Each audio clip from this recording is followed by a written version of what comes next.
Hello everyone. पिछली class में हमने एफएलएन के बारे में जानकारी प्राप्त की थी। हमने ये देखा था कि एफएलएन क्या होता है। तो एफएलएन हमने पढ़ा था कि जो निपुण भारत मिशन है उसी के अंतर्गत एक प्रोग्राम शुरू किया गया है जिसको एफएलएन बोलते हैं। इसकी फुल फॉर्म क्या है? Foundational literacy and numeracy. मूलभूत संख्यात्मक और लिटरेसी का मतलब भाषा का ज्ञान। ठीक है। तो अब उसके अंदर पिछली क्लास में हमने देख लिया था कि ये जो एफएलएन है वाई ये स्टार्ट किया गया है। वाई एंड व्हाट का आंसर हमने पता कर लिया था कि क्यों ये प्रोग्राम शुरू किया गया है और ये प्रोग्राम क्या है। तो इन दो क्वेश्चंस के आंसर हम पिछली क्लास में पता कर चुके हैं। अब आज जो हमें सीखना है वो ये सीखना है, जिन लोगों ने नहीं देखा है वो पिछला वीडियो देख सकते हैं। पीछे के वीडियो से उनको पता चल जाएगा कि ये कंसेप्ट क्या है, what is this FLN and ये फाउंडेशनल लिटरेसी न्यूमरेसी क्या है। और सबसे पहली बात एक चीज़ मैं आपको बताना चाहूँगी कि केवीएस ने ये क्यों लाया है। जो आप लोगों के एग्ज़ाम में इसको देने का मतलब क्या है? जब से एनईपी 2020 स्टार्ट हुई है ना, तो जो भी केवी में काम कर रहे लोग हैं उन सबको हम लोगों को कंटिन्यूसली वर्कशॉप दी जा रही है इस एफएलएन के बारे में। अब आप लोग जो बाहर से आने वाले हैं, जो नए लोग आने वाले हैं, उनके लिए केवीएस को फिर से वर्कशॉप ऑर्गेनाइज ना करनी पड़े, ये सब ना बताना पड़े, इसीलिए ये टॉपिक आपके सिलेबस में ही डाल दिए गए हैं आपके एग्ज़ाम में, ताकि आप एग्ज़ाम देने से पहले इसके बारे में डिटेल में पढ़ के आएँ। और प्राइमरी टीचर्स के लिए ये बहुत ही ज़रूरी है। आपको क्लास 1 से लेके और क्लास 3 तक हर सब्जेक्ट में ये चीज़ फॉलो करनी पड़ती है। मेनली हिंदी, इंग्लिश और मैथ में, तीनों में आपको कई बार लेसन प्लान भी बनाने पड़ जाते हैं एफएलएन से रिलेटेड। आपको बोला जाएगा कि आप एफएलएन से रिलेटेड कोई भी टॉपिक पढ़ा के दिखाओ, या आपको कोई भी टॉपिक दे देंगे कि इस टॉपिक को एफएलएन से रिलेट करो। ठीक है। तो अब हम उसके कुछ की कंसेप्ट्स पढ़ेंगे कि वो क्या क्या चाहते हैं। कि जैसे शुरू में हम लोग पढ़ने वाले हैं कि वो जो लैंग्वेज है हमारी फाउंडेशनल लैंग्वेज एंड लिटरेसी, कि इस लैंग्वेज के अंदर वो हमसे क्या क्या डिटेल्स चाहते हैं, कि हमारे बच्चों को क्या क्या आना चाहिए। ठीक है। तो सबसे पहली चीज़ जो है वो है ऑरल लैंग्वेज डेवलपमेंट। मीन्स जो बच्चे की ऑरल वोकेबलरी है वो स्ट्रॉन्ग होनी चाहिए, उसकी कन्वर्सेशन यानी उसको ज़्यादा से ज़्यादा वर्ड्स की नॉलेज हो, ज़्यादा से ज़्यादा शब्दों की। ये दोनों के लिए है, ये लैंग्वेज जो है वो हिंदी और इंग्लिश दोनों लैंग्वेज के लिए है। ठीक है। तो दोनों ही भाषाओं के लिए यही सेम चीज़ रहेगी। जो चिल्ड्रन है, जो बच्चे हैं, वो घर से अपनी लैंग्वेज सीख के आते हैं। अब सब लोग अपनी अपनी मदर टंग को अंडरस्टैंड करते हैं, उन सब के पास कुछ ना कुछ वोकेबलरी ऑलरेडी होती है, उसी वोकेबलरी को हमें इम्प्रूव करना होता है। ठीक है। बच्चे अपने घर से ऐसे तो नहीं आते ना कि उनको कुछ भी ना पता हो और उठ के आ गए, उनको बोलना नहीं आ रहा है। उनके पास शब्द होते हैं, उन्हीं शब्दों को हमें क्या करना है? सुधारना है। ठीक है। उनकी लिसनिंग कम्प्रीहेंशन को इंक्रीज़ करना है, मतलब वो हमारी बातों को ध्यान से सुन सकें और फिर उसका आंसर दे सकें। उसके बाद जो सेकंड की कंसेप्ट है वो है रीडिंग कम्प्रीहेंशन। रीडिंग कम्प्रीहेंशन आप सबको पता होगा, हर एक कॉम्पिटिटिव एग्ज़ाम में भी आता है। बड़े बड़े एग्ज़ाम्स हम लोग देते हैं, उन सब में हर एग्ज़ाम में हमसे पूछा जाता है एक आधा पैसेज। तो वो छोटे बच्चों के लिए भी है। इसका मतलब क्या है? छोटे बच्चों से हम बड़े बड़े पैसेज तो नहीं पूछने वाले, उनके लिए छोटी छोटी सेंटेंसेस दी जा सकती हैं। इससे क्या सीखेगा बच्चा? अपनी तरफ से जैसे हमने कुछ उसको बात बता दी, वो उस चीज़ को अंडरस्टैंड करेगा। उस टेक्स्ट से, जो भी टेक्स्ट निकला है, लिखा गया है, उस टेक्स्ट से वो कुछ मीनिंग बनाएगा और थिंकिंग क्रिटिकली, और उस चीज़ के बारे में वो सोचेगा। फिर उस चीज़ को अपने वर्ड्स के अंदर वो एक्सप्लेन कर सकता है, या उसमें से हम कोई क्वेश्चन पूछे तो वो उसका आंसर दे सकता है। तो इसके ऊपर हमें प्रेशर देना है, रीडिंग कम्प्रीहेंशन के ऊपर। उसके बाद कंसेप्ट अबाउट प्रिंट। प्रिंट का मतलब क्या है? बच्चों को ज़्यादा से ज़्यादा हमें प्रिंट रिच एनवायरनमेंट देना है। ये प्रिंट रिच एनवायरनमेंट क्या होता है? हमारी क्लासरूम में हम बहुत सारे चार्ट बनाते हैं, बच्चों से भी बनाते हैं, खुद भी बनाते हैं एज ए टीएलएम। हम लोग चार्ट बनाते हैं। उसके अलावा हम लोग क्या कर नोटिस बोर्ड डेकोरेट करते हैं, मैसेज बोर्ड को डेकोरेट करते हैं, बहुत सारी चीज़ें बनाते हैं। हम लोग बच्चों के लिए स्टोरी कॉर्नर बना सकते हैं, पोएम कॉर्नर बना सकते हैं। तो ये सारा क्या है, उसके लिए एक प्रिंट रिच एनवायरनमेंट है। मतलब उसको बुक का कवर पेज रीड करना कि ये बुक कौन से सब्जेक्ट की है। छोटी क्लासों में तो यही सिखाते हैं हम लोग, कौन से सब्जेक्ट की है, हमारी बुक का क्या नाम है। तो all these are about the print. ठीक है, कि उस बच्चे को जो वो बुक पढ़ रहा है उसके बारे में उसको थोड़ी सी नॉलेज होनी चाहिए। इससे भी उसके अंदर किसकी स्किल डेवलप होगी, कॉम्प्रिहेंशन की। उसके बाद नेक्स्ट आता है राइटिंग। नेक्स्ट की concept is our writing. Writing मतलब लेखन, सबको पता है, लिखना। यानी जो शब्द वो बोल रहा है, अपने एक्सप्रेशंस को वो लिख के एक्सप्रेस कर पाए। ठीक है, यानी उन जो साउंड की जो साउंड है उस साउंड को इनकोड कर पाए राइटिंग वर्ड्स के अंदर। ठीक है, उसी को हम लोग क्या बोलेंगे, राइटिंग बोलेंगे। वो इन्फॉर्मेशन, जो भी इन्फॉर्मेशन है उसको लॉजिकल और ऑर्गेनाइज्ड मैनर में लिख पाए। आधे बच्चों को लिखना आता है पर उनको सेंटेंस फॉर्मेशन नहीं आती अच्छे से, यानी उनको वाक्य बनाना नहीं आएगा। तो हमें उनको अच्छे से शुद्ध जो है वाक्य बनाना सिखाना है। छोटी क्लास में जो बच्चे हैं उनको मात्राओं का ज्ञान देना है कि मात्रा ऐसे लगानी है, ये मात्रा ऐसे लगेगी। उसके अलावा जो उससे प्री प्राइमरी में जो आएंगे उन बच्चों को हमें अक्षर ज्ञान कराना है। तो वो सारी चीज़ें हमारे लेखन में आती हैं, राइटिंग में। उसके बाद वोकेबलरी। वोकेबलरी आई थिंक सबको पता होगी। अलग अलग जो है ऑरल वोकेबलरी, रीडिंग, राइटिंग, यानी उसको जितने ज़्यादा हो सके उतने ज़्यादा शब्दों का ज्ञान कराना है हमें। ठीक है, वर्ड्स जितने ज़्यादा, और वो वर्ड्स भी ऐसे जैसे उस वर्ड की भी उसको पता होना चाहिए। जैसे हम लोग उल्टे शब्द, विलोम शब्द सिखाते हैं, अपोजिट वर्ड सिखाते हैं, राइमिंग वर्ड सिखाते हैं। वो सारी चीज़ हमारी वोकेबलरी के अंदर आती हैं। राइमिंग वर्ड्स होते हैं तुक वाले शब्द, जैसे आम, नाम, दाम, ये सब राइमिंग वर्ड्स होते हैं। ये 1st to 5th हमें हर क्लास में सिखाते हैं। ऐसे ही हम लोग ऐसे वर्ड्स इंग्लिश में भी सिखाते हैं। ऐसे words, opposite words, synonym, antonyms, ये सब किस में आएंगे, उसकी वोकेबलरी में आते हैं। ठीक है, अब एक बार फिर से देख लेते हैं की concept. Oral language development, reading comprehension, concept about print, writing and vocabulary. ये जो है वो कुछ की कंसेप्ट्स बनाए गए हैं कि जब आप बच्चे को फाउंडेशनल जो लैंग्वेज है वो सिखा रहे हैं तो ये चीज़ें हमें हमारे बच्चे को सिखानी है। अब उसके लिए हमें कुछ ट्रिक्स भी दी गई हैं कि ये जो लैंग्वेज लिटरेसी है इसको हम कैसे इन्हांस कर सकते हैं या क्या क्या एक्टिविटीज़ हम लोग करा सकते हैं। सबसे पहली चीज़ तो अभी मैंने बताई थी, प्रिंट रिच एनवायरनमेंट हम बच्चों को दे सकते हैं। एक प्रिंट रिच एनवायरनमेंट जो अभी अभी ऊपर हम लोगों ने डिस्कस किया है। उसके बाद दूसरा है रीड अलाउड। रीड अलाउड में हमें क्या करना है, पहले हमें खुद कोई भी, मान लिया हम लोग स्टोरी पढ़ रहे हैं, उस स्टोरी को हमें ज़ोर से पढ़ना है। ज़ोर से पढ़ने के मतलब ये नहीं है कि चिल्ला चिल्ला के पढ़ना है। उसके अंदर पिच हमें साउंड मॉड्यूलेशन यूज़ करना होता है। साउंड मॉड्यूलेशन का मतलब होता है स्टोरी में कई बार ऐसे पॉइंट आते हैं जहाँ हमारी आवाज़ को कम करना पड़ता है। कई बार ऐसे पॉइंट आते हैं जहाँ आवाज़ तेज़ होती है। मतलब विद मॉड्यूलेशन, एक्सप्रेशंस के साथ उसको हमें वो स्टोरी, पोएम, जो चीज़ भी हम पढ़ा रहे हैं उसको पढ़ाना है ताकि वो उसके अंदर इंटरेस्ट ले सके।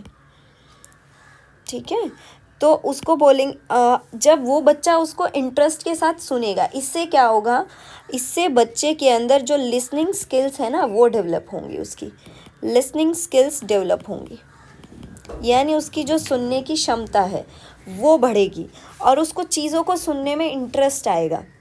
ठीक, हम ऐसे ही बोरिंग जैसे पढ़ रहे हैं और वो बच्चा सुन रहा है, उसको कोई मज़ा नहीं आएगा, उसको वो उसमें इंटरेस्ट ही नहीं दिखाएगा। इसलिए हमें उस चीज़ को ज़ोर से और विद साउंड मॉड्यूलेशन के साथ अच्छे से उच्चारण करते हुए, जैसे कविता पढ़ रहे हैं तो उसको अच्छे से राइम में गा के पढ़ें। कहानी पढ़ रहे हैं तो उसके अंदर कभी कभी साउंड की पिच जो है वो कभी नीची रखनी पड़ती है, कभी ऊपर ले जाते हैं हम लोग। ऐसे करके हमें पढ़ना चाहिए।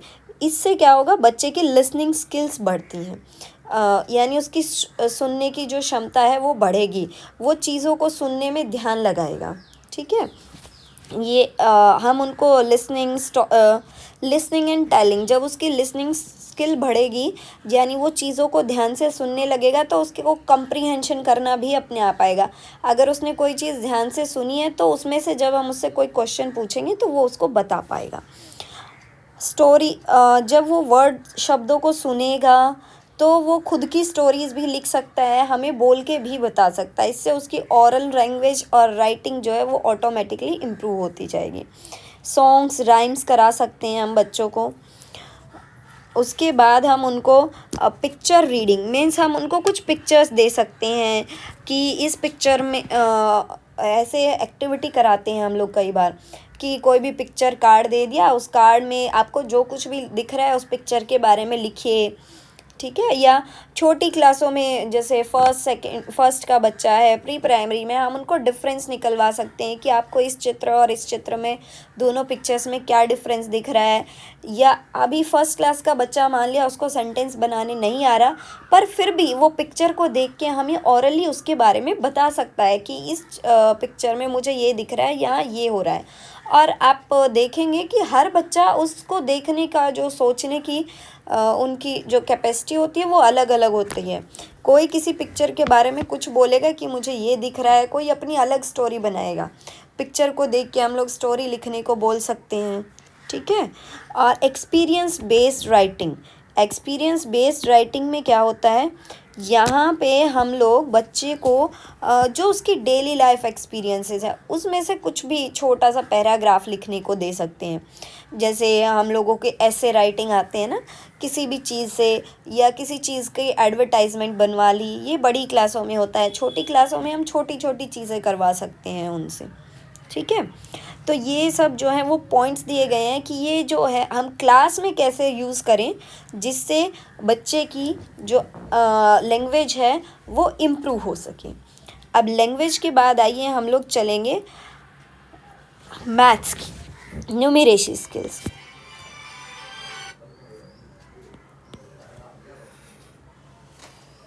न्यूमेरेसी स्किल्स पे, ठीक है। अब न्यूमेरेसी स्किल्स क्या क्या होंगी, देखिए। न्यूमरल्स, सबसे पहले क्या होता है, हम बच्चे को क्या मानने लग जाते हैं। जैसे हमारा बच्चा हुआ, स्कूल में जाने लगा तो हम उसको क्या सिखाने लग जाते हैं। ये अभी अभी हमने इंग्लिश का पढ़ा,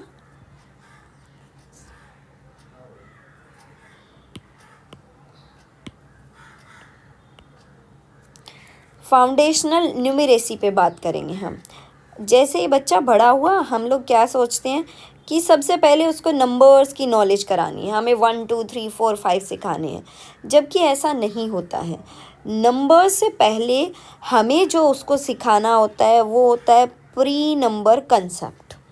ठीक है, तो सबसे पहले हम लोग ये देखेंगे कि ये जो प्री नंबर कंसेप्ट है ये क्या होता है। इसके अंदर अलग अलग चीज़ें आती हैं। नंबर का इंट्रोडक्शन कभी भी बच्चे को सबसे पहले नहीं कराना है। हमें नंबर्स के इंट्रोडक्शन से पहले हमें उसको प्री नंबर कंसेप्ट देना है। प्री नंबर कंसेप्ट में बच्चा क्या सीखेगा, जैसे उसको हम बिग स्मॉल का कंपैरिजन सिखाएंगे, चीज़ों का कंपैरिजन। यानी बच्चे के अंदर ऑटोमेटिकली जब आप उसको बताएंगे ये बड़ी चीज़ है, ये छोटी चीज़ है, बिग स्मॉल है, मोर और लेस है, तो ये सारी चीज़ें वो लोग धीरे धीरे चीज़ों को ऐसे क्लासिफाई करना। हम बोले छोटी चीज़ों को एक तरफ रखो, बड़ी चीज़ों को एक तरफ रखो, किस ग्रुप में ज़्यादा चीज़ें हैं, किस ग्रुप में कम चीज़ें हैं। तो ऐसे जो कंसेप्ट हैं वो बच्चों के पास ऑलरेडी होते हैं, हमें पहले उन्हीं को इम्प्रूव करना होता है। इनको बोला जाता है प्री नंबर कंसेप्ट। इसके अलावा सीरिएशन होता है, मतलब बच्चों को हम चीज़ें सीरीज़ में लगाने को बोल सकते हैं। कोई भी एक्टिविटी है जैसे उसको हम बोल देंगे कि इन चीज़ों को सीरीज़ में लगाओ, कि सबसे पहले क्या होगा उसके बाद क्या, ऐसे करके। और उसके साथ साथ 1-to-1 कॉरेस्पॉन्डेंस। 1-to-1 कॉरेस्पॉन्डेंस के मतलब क्या होता है कि जैसे हमने बोल दिया कलर चीज, एक तरफ हमने कुछ थिंग्स रख दी और उनके अंदर कुछ कलर्स हैं, यहाँ पे हमने कलर्स रख दिए, तो हम उनको बोलेंगे कि जिस चीज़ का जो कलर है उनको कलर से मैच करो थिंग्स को, तो इसको हम 1-to-1 कॉरेस्पॉन्डेंस बोलते हैं। ठीक है, इस टाइप की चीज़ें हम बच्चे को नंबर कंसेप्ट से पहले सिखानी है। हमें किसी भी बच्चे को पहले नंबर कंसेप्ट नहीं सिखाना, उससे पहले हमें ये चीज़ें सिखानी है। ठीक है, उसके बाद हम लोग नंबर्स पे जाएंगे, प्री नंबर कंसेप्ट, और उसके बाद हम लोग आएंगे numbers and the operation on the numbers. अब जो है वो हमें बच्चों को नंबर सबको पता है। एक छोटी सी चीज़ मैं बता देती हूँ, एक सेकेंड।